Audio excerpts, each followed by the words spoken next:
would reduce these collateral arrests. First of all, I think it's offensive to call an arrest of an 18-year-old kid with no criminal record a collateral arrest. He's not collateral arrest, he's a kid. Second of all, no, I mean, what crime were you going to ask the police department to get involved in?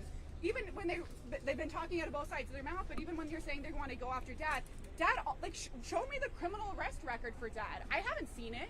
Don't you think they'd be flashing that around if they had it? I don't think it exists. Dad says it doesn't exist. So I really question the fact that, you know, if the police departments were helping come after the criminals, they wouldn't have to go to the communities. These are not criminals, and you made the choice. You stopped this kid. It's also a real misnomer. I think they called it a traffic stop. He was, I believe, in a parking lot picking up his friend for volleyball practice in a parking lot for a condo unit, and they pulled in front of him. And a masked man got out, said, do you know why I stopped you? Show me your license and registration. Marcelo said, no, I don't know why you stopped me. And the man said, because you're illegal. You're an illegal immigrant. There was never a moment where they said, are you your dad? Are you a man who's old enough to have an 18-year-old son, or are you an 18-year-old kid with braces? And why was he put in asylum? We were told by a guard at the ICE detention place yesterday, or holding cell, that they thought it'd be more comfortable.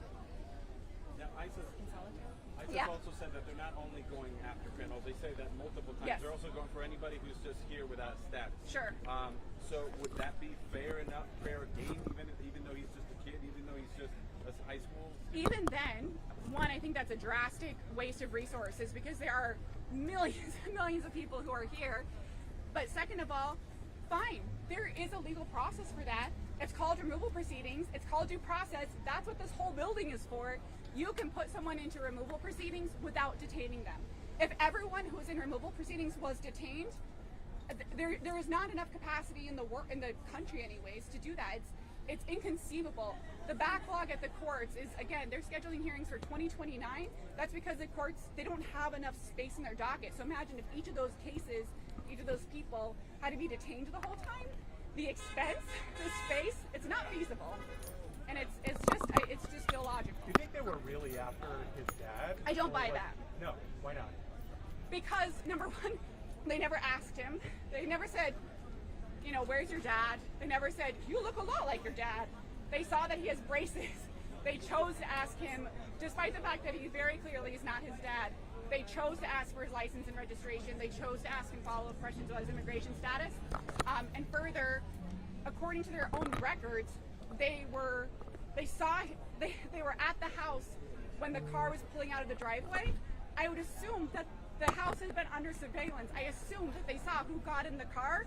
And again, I would assume that they can tell the difference between an 18-year-old kid and his dad. His dad is just not an 18-year-old varsity volleyball player, and that's just the case. Like it just boggles my mind that they can say that. So what's their motivation here? Yeah. What's their motivation here? I think they're trying to terrify us. They have said they're coming after communities in states like Massachusetts that are aiming to be safe and protect folks, and I think that's what they're doing. I think they're coming after us by making it unsafe and making us feel worried and threatened and making us turn against each other. He's most looking forward to having once he's released. Chicken nuggets and Snickers. You said that his visa lapsed. Do you know when that happened? Did ICE figure out when that happened? ICE would have those records. I think it's been at least a few years, but because we've had such a hard time getting access to his records and to him, I don't have the exact date, but it would have been probably a couple of years at least. So it was a derivative. So that, like, usually when mom or dad comes in on a student visa themselves, it's an F1, and then if a child is coming along with them, they can get an F2. So it happens. You're a parent. Yeah, but he was still. So there's still like rules to follow. Like where you're still, like so when you enroll in school as an F2 or an F1, it's not free. You're paying a public school as if it's a private school. Like so whatever the equivalent would be for like the taxpayer, essentially you're paying that. He's currently in Burlington. Apparently he's in Plymouth. He's in Plymouth? That's what we've been told just now. But is he going to be released Yeah. from Burlington? Yes, he will. When was he moved to Plymouth? Would love to tell you. Did you see him last night in Burlington? Yes. From 5 to 7, we were with him in Burlington, Massachusetts. I don't know if they moved him to Plymouth because they didn't have a way to put a laptop in front of him. I don't know. Oh, so for the hearing. I guess, but like laptops work in Burlington. I don't know. No one told us. No. Nana, your name one more time. My name is Robin Nice. Thanks. I don't speak Spanish. He does. He's trilingual. Are you representing the dad? I'm just Team Marcelo right now. We'll see what the future may hold.